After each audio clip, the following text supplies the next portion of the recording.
The morning had begun like any other on the Hales land. A slow golden sunrise spilled over the flat horizon, warming the tops of the tall corn stacks and glinting off the dewdrops that clung to the fence posts. The tractors in the shed smelled faintly of oil and old hay, and a light breeze drifted up from the shallow draw where the creek curled around the property line like a lazy rope. The farmhouse stood square and weathered, its white paint beaten pale by years of wind, its porch boards polished by the paths of one man's boots. That man was Rowan Vale, and though the opening lines of any morning here could have belonged to his father or to his father's father, this morning would write a chapter no Vale had ever imagined in the Flint Hills of Shiloh Flats, Crow County. Rowan stepped off the stoop, tugging the brim of his hat lower to cut the shine from the rising sun. He crossed the yard with a slow, practiced gait, pausing to check the level in the stock tank, to rake a palmful of soil from the south edge of the north field, to watch the cattle make their slow drift to shade. He liked to think the ground answered him when he listened, though the answers were never words. They were the absence of sound, the weight of air. The way a crow would lift off the cottonwood without calling, as if the tree itself had told it to go. The land had its own language, and Rowan had learned to hear it. On that morning, the language was wrong in a way he could not name. The hens had gone quiet 2 days earlier, when they should have been a chorus, and the Angus had broken their habit of sleeping like spilled ink along the eastern fence. They milled at night now, turning their heads in quick, jerky movements, testing the dirt with their hooves, and then recoiling as if the ground were a hot stove. Once, in the small hours, a low tremble moved across the yard so gently Rowan wondered if he had imagined it. He had not. At sunrise, the world looked harmless again, and he told himself, Kansas soil settled all the time. By late afternoon, the light took on the baked, brassy sheen it gets on a dry day when the wind runs flat and the horizon wavers like a mirage. Rowan had started toward the creek to clear a branch from the culvert when the air pressed close to his skin as if a storm had slipped a hand beneath his shirt. The smell of the day changed too, as though rain had burned without falling, a metallic sting riding a breath of sulphur, the tang you taste when lightning has cracked too close.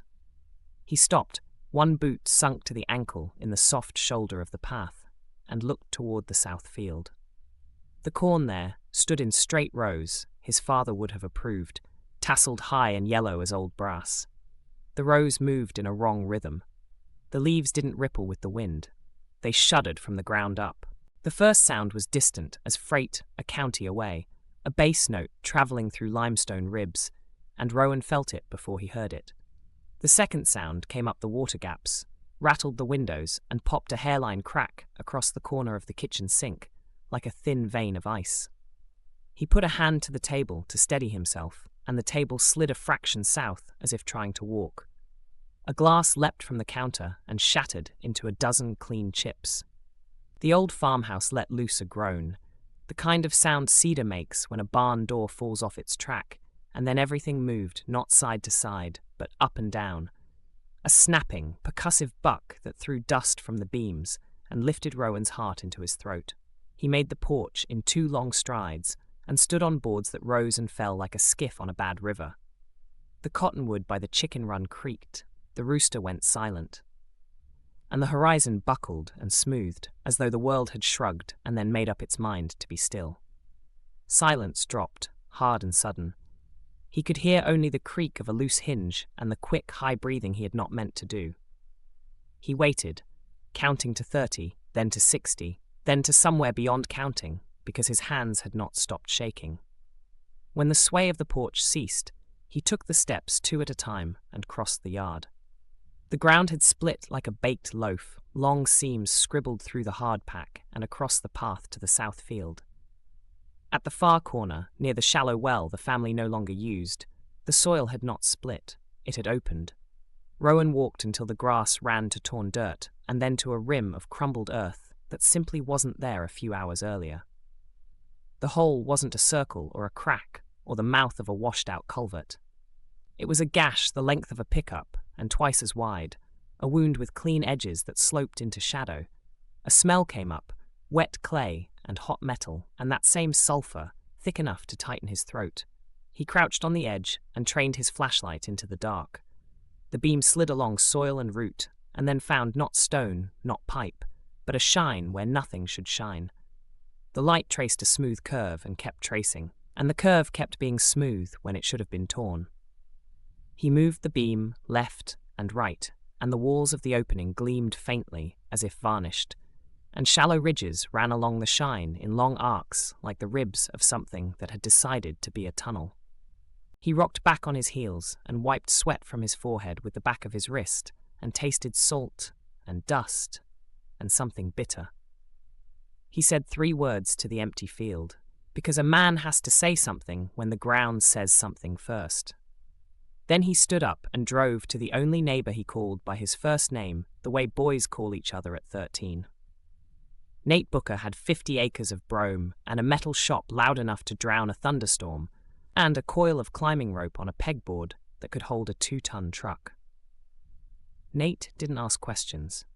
He took one look at the dirt on Rowan's knees and the shape of his mouth and tossed the rope and a pair of headlamps into the bed of a Chevy that had never known a wax job.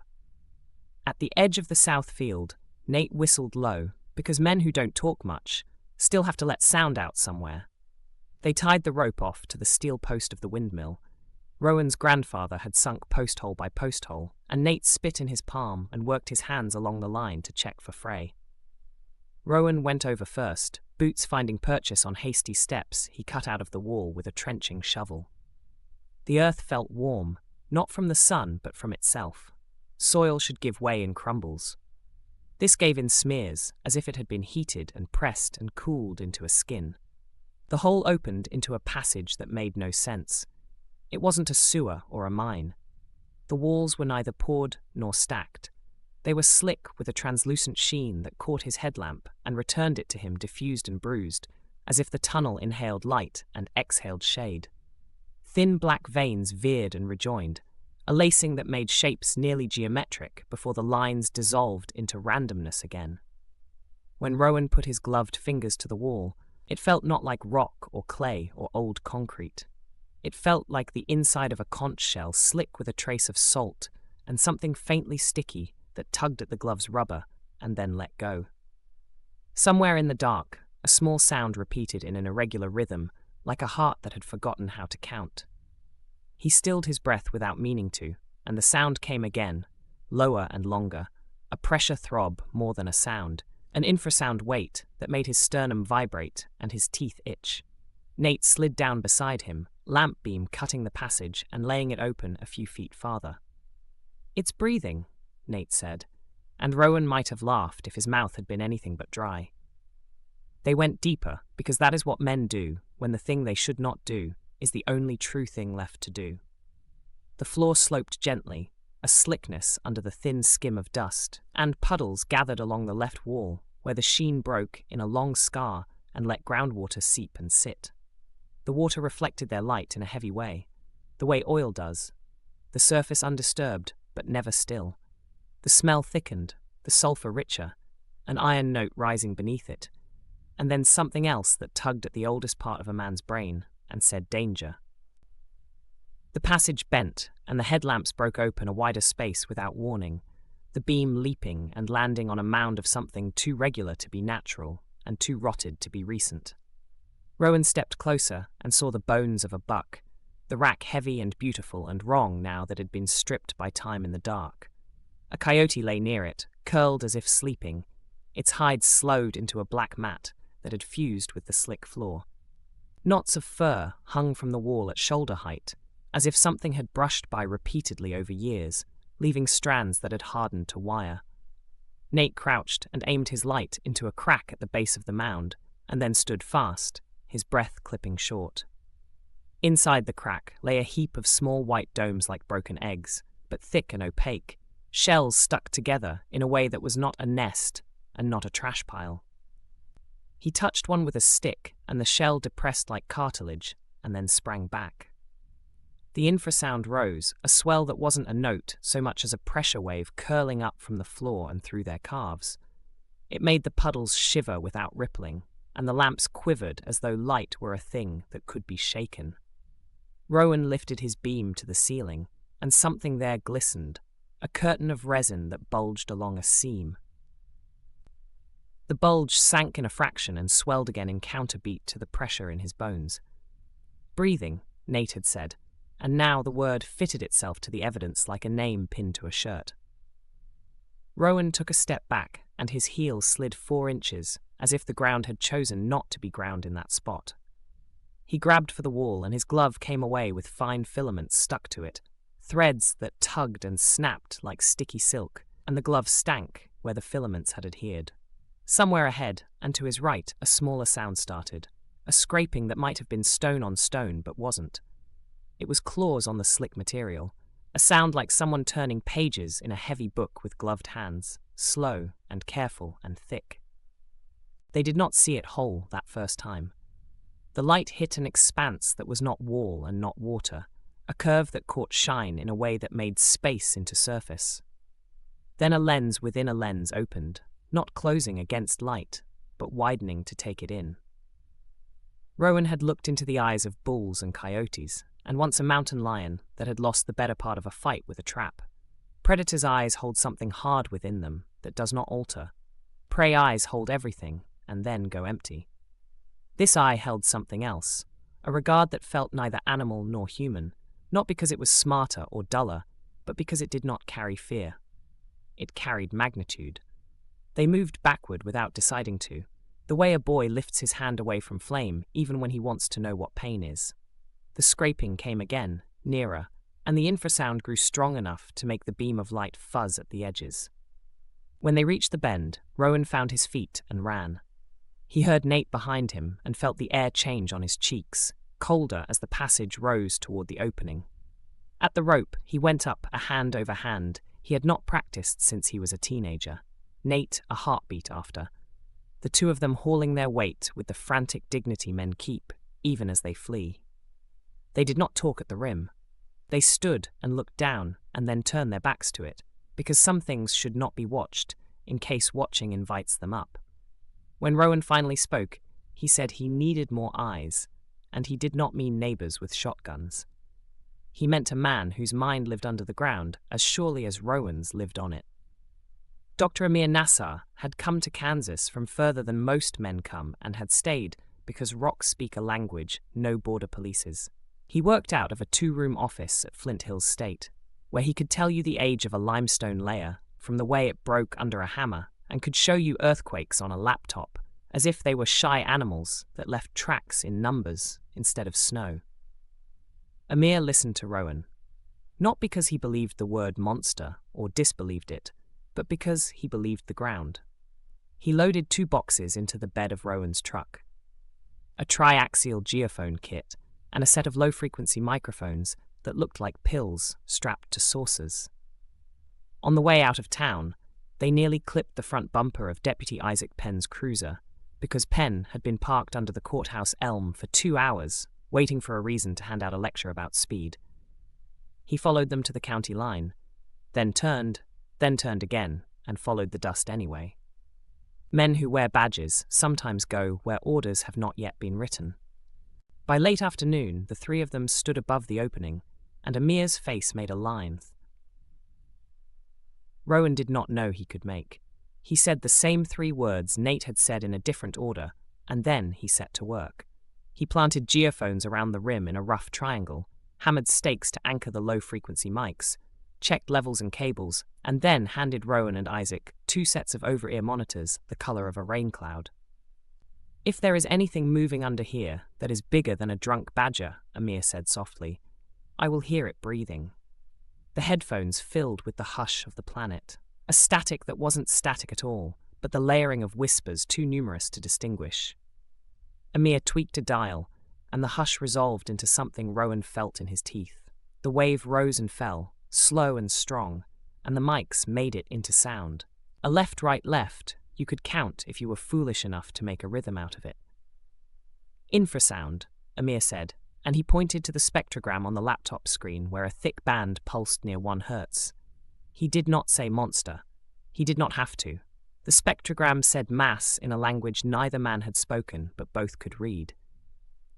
That night, Rowan slept for an hour and dreamed he was a boy again, laying face down on the warm wood of the porch with his ear to the board, listening for his father walking from the barn. He woke with his ear pressed to the floorboards of his bedroom, and the sound in them was not his father's boots.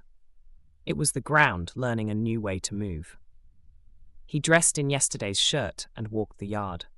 The cattle stood with their muzzles to the south, inhaling and exhaling in slow counts as if they had fallen under an instruction. When he turned toward the house, a shape crossed the gravel drive.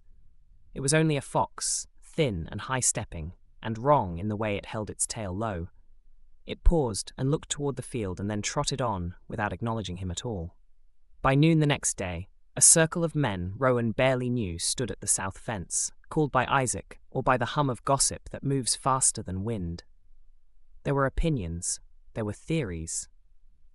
There was a length of rebar held like a spear and 2 shotguns held like feelings. Rowan sent most of them home with coffee and pie that had seen better days. He kept 3. Nate, because you cannot discard the man who went into a breathing tunnel with you, Isaac, because he would follow anyway, and a journalist named Nolan Pike, because he was the only reporter in Crow County who showed up alone and listened more than he talked. Nolan had the deep patience of a man who had sat through every school board meeting for 5 years and still believed attention was a kind of love. They went back down at dusk, Rowan and Nate leading, Isaac with a maglite and a borrowed respirator, Amir with his cameras and the kind of calm you see in a surgeon's hands. Nolan came last, the lens cap off, but the camera held low, as if it were a reverent instrument. The air ran heavier and hotter as they moved in, and the infrasound pressed their chests together until they felt like a single animal with too many limbs. At the bend, the resin curtain along the ceiling bulged and fluttered as before. Amir tilted a sensor toward it and stared at his screen. "There's an envelope of gas mixed with vapor," he said. "Some kind of volatile organic. I don't want to cut it." No one volunteered to. The wide space opened. The heap of bones lay as it had, the black mat that had been a coyote, now glossier as if moisture had moved through it from the floor. The egg dome heap looked unchanged, and then Rowan realized the difference. Yesterday, the shells had been opaque. Today, 2 were translucent at their tips, and within the translucence something moved with micro-surety, a slow flex like a fist developing fingers.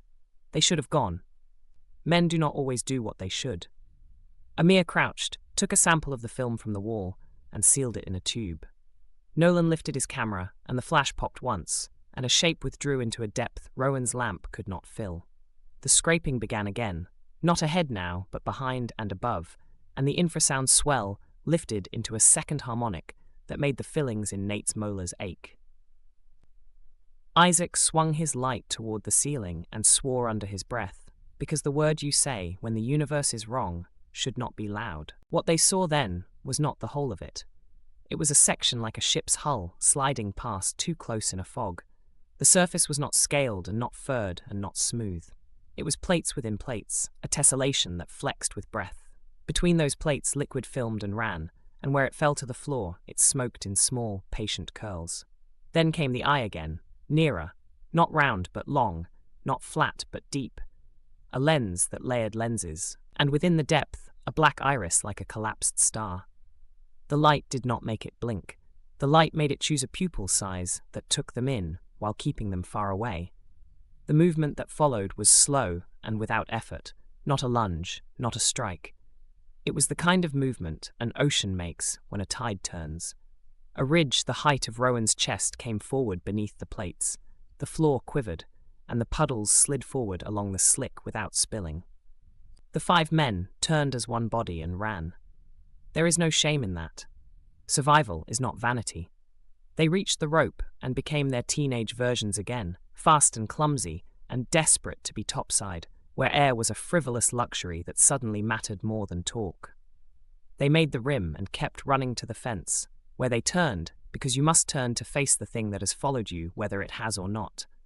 It had not.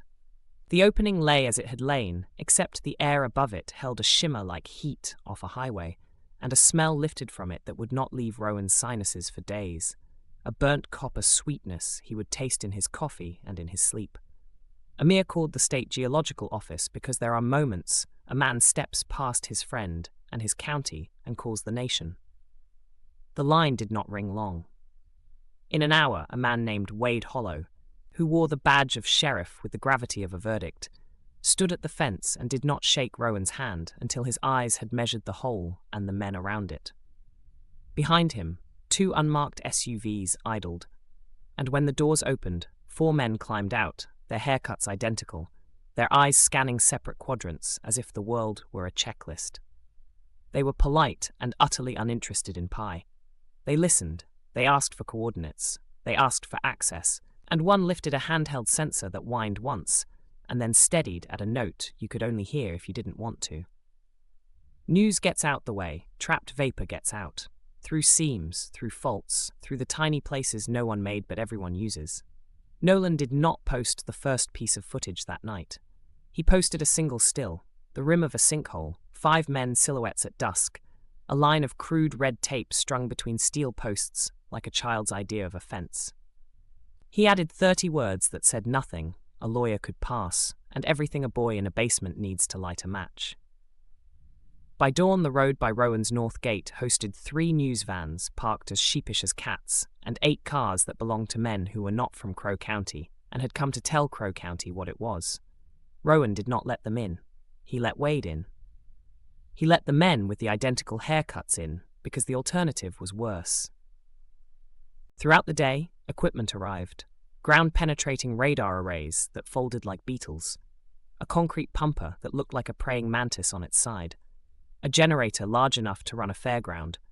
Men in helmets set up tents and tables and unrolled cables that spidered north and south. No one laughed. No one raised his voice. They did their work in the quiet of men who know the ground can reopen without warning, and they did not say monster either. They said anomaly and cavity and void and resonance. They said control perimeter. They said unmanned probe. They said thermal signatures and mapped them in false colors that made the cool blue depths look kind and the warm orange ridges look angry. Night came and brought with it a wind that lifted and then failed, a wind like a man raising a hand to speak and lowering it again. Rowan sat on the porch and watched the temporary floodlights paint the southern field in daylight no one wanted. At 1 a.m., the infrasound rose like an old hymn grown profane, and the mics at the rim went flat with a clipped pop that meant the signal had saturated. The nearest floodlight flickered, steadied, then strobed at a rate that made men wince and look away. Rowan stood. The ground beneath the lights flexed and dropped half a foot, slow enough that a man could step if he had known to step, but fast enough to take a boot heel if he had not. A shape came up without coming out, a heave that made the light's beams smear and the air bend. Wade shouted for everyone to back to the second line, and for the first time a line of men in helmets drew weapons that belonged to a different profession than the one they had been performing. "Not yet," one of the identical haircuts said, and he put a hand to a man's barrel as if he were lowering a dog's head to keep it from charging. The heave subsided. The ground relaxed like a muscle allowed to go slack after too long a strain, and the floodlights steadied as if embarrassed. In the quiet that followed, a small sound rose, nothing like the infrasound. It was a clicking, a dry language spoken in beats of 3 and 5, and Amir recorded it without speaking. He did not know what it meant. He knew only that it meant. The nation learned in the morning, not because the government told it, but because the nation had already watched a dozen 30-second videos shot over a fence with hands that shook. The footage held nothing clear, a rim of dirt, a field of floodlight, a slow settle, a sound that turned a speaker into a drumhead. But men in studios put words to it the way men put fences around land. They said subterranean organism. They said previously unknown. They said not a gas line, not a sinkhole, not a hoax. They said Crow County, and they said Flint Hills, and they said Rowan Vale's name because Nolan had said it first with permission. Helicopters thudded overhead.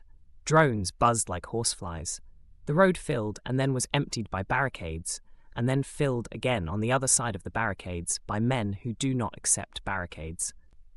Someone climbed the old windmill at the north pasture and took a photo that made the field look like a war you could sleep through if you were not the one it wanted. On the third day, Wade walked up the porch steps and sat without asking because he was too tired to stand on protocol. He told Rowan the state would claim the South 40 for a while under emergency statutes he neither wrote nor had the strength to dislike. Rowan nodded and said he would sleep on the north side of the house then. Wade watched the floodlights and rubbed at his eyes. "Do you hear it when you're not wearing those damned earphones?" he asked. Rowan said he did now. It lived in the boards, and it lived in the water glass, and it lived where his pulse lived. And when it fell quiet, he missed it in a way that made him ashamed. Amir came with a plan half-formed and all the more dangerous for being reasonable.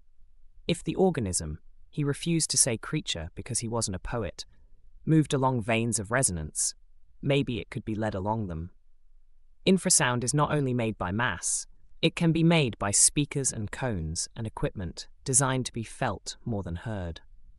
He proposed setting an array at the old limestone quarry north of town, a place where the ground falls out by itself in terraces, and the water that gathers at the bottom belongs to no farmer.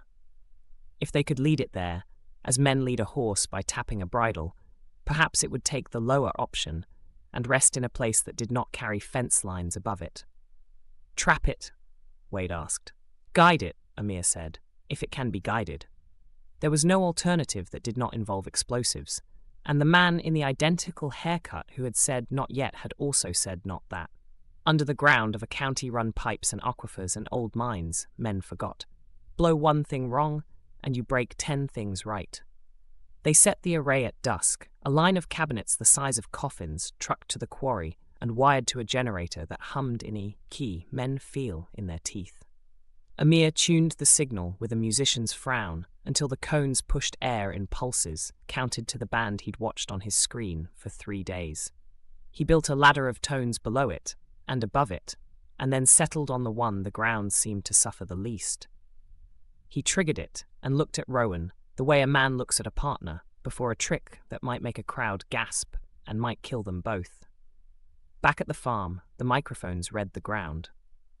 The band on the spectrogram widened, narrowed, and then, slowly, slid north a measure, then 2. The monitors along the south fence fell by degrees. At the same time, new monitors placed along the old quarry road lifted as if a tide had gone to them. The movement was slow, the way a shadow walks across a wall when a tree moves outside. Men who had spent 2 days learning how to be quiet learned how to be patient inside that quiet. Near midnight, the first serious miscalculation showed itself. The array pulled, and the organism followed. But the ground is not a pipe. The path that went north bent under the water tower at Shiloh Flats, a 100-foot steel stem with a blue oval bell that gave the town its one polite skyline. The infrasound pressed water as it presses lungs. The tower groaned the way the farmhouse had groaned, the way machines groan when someone uses them for a task they were not built for. Men spotted the bow in the stem and shouted warnings to a night that did not care. The tower did not fall. It sang, a low moan that harmonized with what came from the quarry. The moan built until the bolts in the base plates sheared, 3 in quick sequence like knuckles cracking, and the tower settled a fraction and then stopped. The men below it ran and did not return to that shadow until dawn. The organism moved. The mics measured it. When it reached the stretch under the quarry, the spectrogram at the farm slackened, and the one by the quarry brightened. The cones changed tone in response at Amir's touch. The monitors flickered.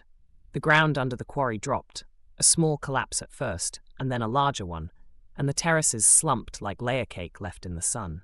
Wade had cleared the area of everything but rock and men who had signed papers, and even those men stood far back with hands on their hips, as if their bodies made a fence that mattered. A demo man named Gabe Ortiz, who had learned his trade in mines where men whisper before blasts, had placed his charges in the old fault cavities that rimmed the quarry's deeper bowl. He had explained the difference between closing a door and blowing apart a house, and he had promised nothing to anyone, because promising in his line of work is a way to teach the universe what to deny you. When the ground slumped and the monitors lifted their eyebrows, Gabe touched a wire to a battery, and the charges ran around the quarry in a rim shot that felt almost festive. The edges came down in a controlled inward slide, and the bowl deepened by 30 feet, and then by 50, and then the water at the bottom hissed into a cloud as hot. Something met cold, something, in a chemical argument you did not need to interrupt. The movement on the spectrogram spread into a broad plateau and then steadied, the band thickening like a thing going to sleep with one eye open. The infrasound at the farm softened to a nearly pleasant throb you could mistake for your own pulse if you were sentimental. The floodlights could be turned down. The men in helmets took their hands off the weapons they carried for jobs they hoped never to have. They did not say contained, because contained is a word that begs for correction. They said mitigated. They said stabilized. They said perimeter adjustment. They said monitoring and long-term study and federal oversight and impact statement. They said Rowan Vale's Southern 40 would be cleared for planting next year pending soil testing, and that an emergency fund would cover losses he could not calculate. They said thank you, in their way, with their mouths closed and their pens open. Rowan did not go to the quarry for 2 weeks. He walked the north pasture and the creek cut and the edge of the cotton field where volunteer sunflowers had thrown their hands up like boys at a county fair. At night he lay on the porch with the old dog from the feed store who belonged to no one and everyone, and he watched a sky the color of a bruise heal to indigo and then to black. When he dreamt of lenses within lenses, of depths you could look at but not into, of a pressure wave that made his ribs an instrument. He woke less often, tired than hollowed out, like a man who had wept without water. The nation did what nations do. It talked until talking became law, and then it forgot until memory became ratings again. There were hearings men watched on their phones and did not admit they liked. There were maps with spaghetti lines showing hypothetical networks no one could verify. There were arguments about whether it had always lived there under limestone mice nibble and men drill, and whether men had called it up by shaking the ground to get at oil and water. There were names for it, wild or pious or false scientific, and Rowan said none of them out loud. He called it what the ground called it, a wait. On a morning that smelled like wet cord and tomato vine, he drove to the quarry and parked by the second gate, where the chain hangs heavy and the padlock shines, because hands touch it daily. He walked down the slope, past the posted signs, until the ground said stop and his feet stopped. The bowl lay below, the water a flat sheet of old pewter, steam lifting at a rate so slight it looked like a trick. He did not hear the infrasound. He felt the space where it had been, and that emptiness was a kind of fullness, as if the absence were something he could lean on. He stood a long time, and then he spoke to it, or to himself, or to his father, or to the ground.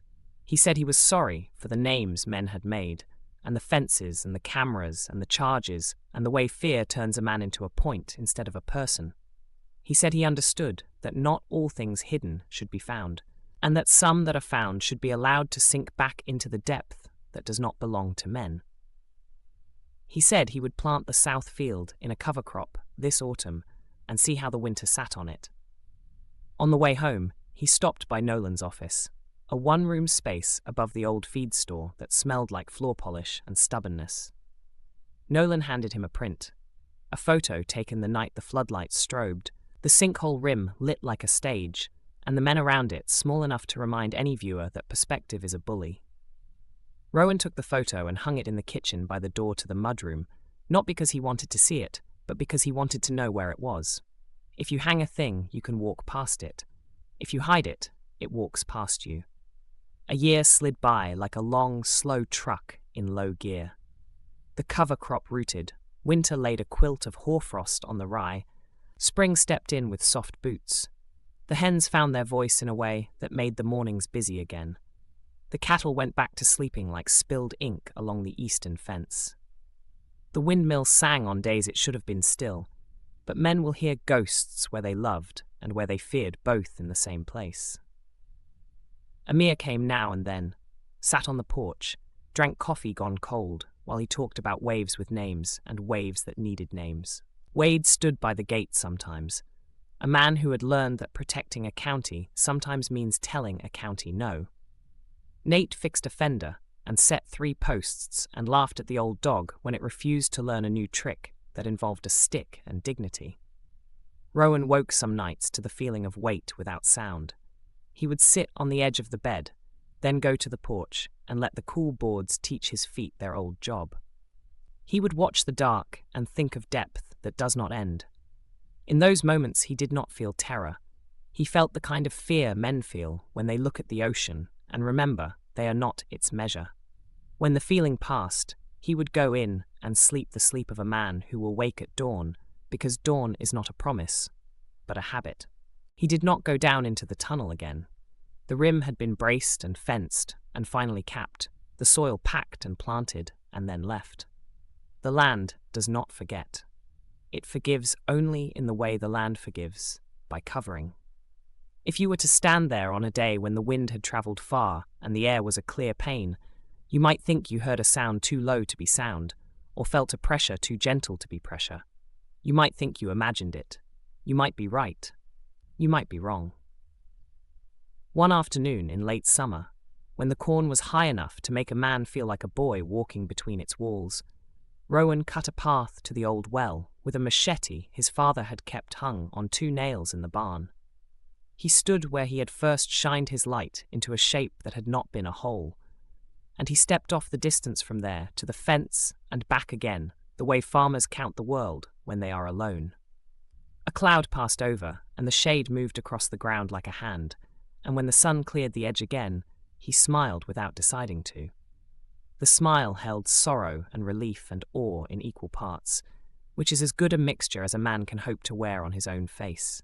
He went back to the house and ran water in a glass and drank half and left the rest on the counter because he had to fetch feed for the dog, and because men leave glasses half full in kitchens all across the world.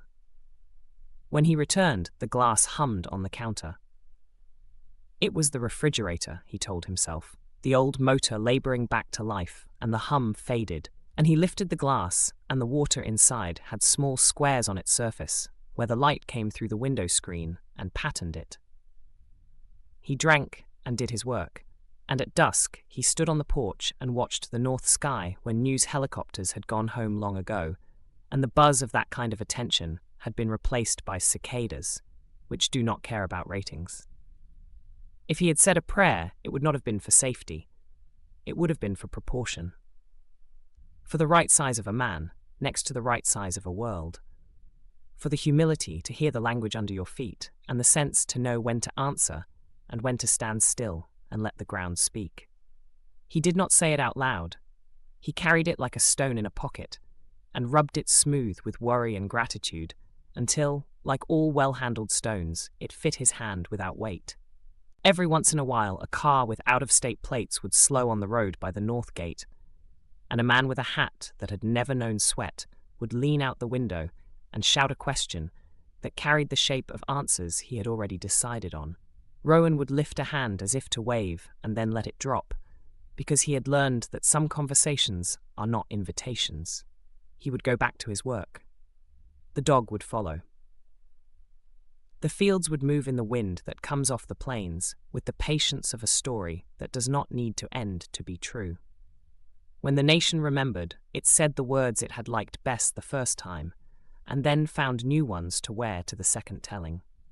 It asked if the organism slept still, if it had young, if it would move again, and men in suits said what men in suits say when they do not know and cannot say they do not know. When the nation forgot, the forgetting was gentle as dust settling back onto a shelf. But under Crow County, under the quarries and the pastures and the creek that braids itself through cottonwoods, something vast changed its weight according to needs no man could guess. And the rock remembered it, because rock remembers all pressure. On a certain anniversary that men marked with articles and graphics and sound bites, Rowan walked down to the creek with a line and a small tin of grasshoppers because he had promised a neighbour's boy, a quiet kid named Tom, who had a father too busy at the elevator to teach him, that he would show him the kind of patience only sunfish can teach. Tom asked questions, as boys do, too many, too fast.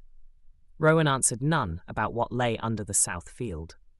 He talked instead about the way water takes its own time around obstacles, and about how a sunflower will turn its face even on cloudy days because it has learned the path of light, and about how fear and respect are kin that fight in men but share a house. When the first sunfish nosed the hook, Tom grinned, and Rowan felt happiness lift in his chest like birds from a fence. He looked up the hill to the southern 40 and saw a line of wind move over the young cover crop, a darker stripe that read like writing. He did not try to read it. He just watched it go, left to right, a sentence that did not need his mouth to be spoken. He would tell the story when asked, and he would say it the way he could live with it, that the ground opened, that something lived there in a depth men do not own, that men behaved badly and well in roughly equal measure, and that the world is larger than the names we give it. He would not say monster, though he had felt the human comfort in that word when terror needed edges.